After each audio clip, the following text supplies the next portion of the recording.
இது ஒரு சாதாரண ஒரு நோய். இது ஒரு பெரிய விகாரமாக ஊடகங்கள் காட்டுகிற அளவுக்கு ஒரு நோய் கிடையாது. நம்ம தான் என்ன செய்யறோம், ஊடகங்கள் தான் பெருசா இதை எடுத்து காட்டிக்கிட்டு இருக்காங்க. கொரோனா கொரோனா கொரோனான்னு. அந்த அளவுக்குள்ள ஒரு நோயா? தடுமல் காய்ச்சல் வரும், அதுக்கும் ஒரு தொற்று நோயாட்டம் பரவும். தடுமல் காய்ச்சல் பரவுகிற நேரத்தில் பள்ளி வாசலுக்கு வராதீங்கன்னு தடை விதிப்பீங்களா? கொரோனாவுல ஒரு சில பேர் பாதிக்கப்படுவார்கள், ஆங்காங்கே பாதிக்கப்படாமலும் இருப்பார்கள். கொரோனாவுல ஒரு சில பேர் பாதிக்கப்படுவார்கள், ஆங்காங்கே பாதிக்கப்படாமலும் இருப்பார்கள். யோசிக்கணும்னா இது எதையாவது சொல்லணுங்கிறதுக்கு விவரம் இல்லாம சொல்லிக் கொண்டிருப்பது. கொஞ்சமாவது சென்ஸ் இருக்குதா நமக்கு? யோசிக்கணுமா இல்லையா? இது எதையாவது சொல்லணுங்கிறதுக்கு விவரம் இல்லாம சொல்லிக் கொண்டிருப்பது. வைரஸினுடைய தாக்கம் சாதாரணமான ஒன்றாக நாம் அத்தனை பேரும் நினைத்துவிடக் கூடாது.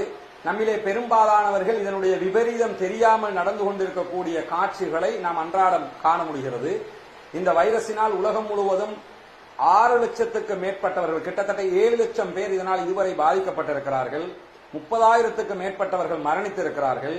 இன்னும் பல பேர் பாதிக்கப்பட்டுக் கொண்டிருக்கிறார்கள். உலகின் மிக உச்சகட்ட மருத்துவத்துறையை கொண்டிருப்பதாக சொல்லிக்கொண்ட பல நாடுகள் இன்றைக்கு அதல பாதாளத்திற்கு சென்று, ஸ்பெயின், இத்தாலி போன்ற நாடுகள் தினம்தோறும் 100 தொடக்கம் 700 800 வரைக்கும் ஒவ்வொரு நாளும் மரணத்தை எட்டுகிற ஒரு சந்தர்ப்பம் அவர்களுக்கு ஏற்பட்டிருக்கிறது.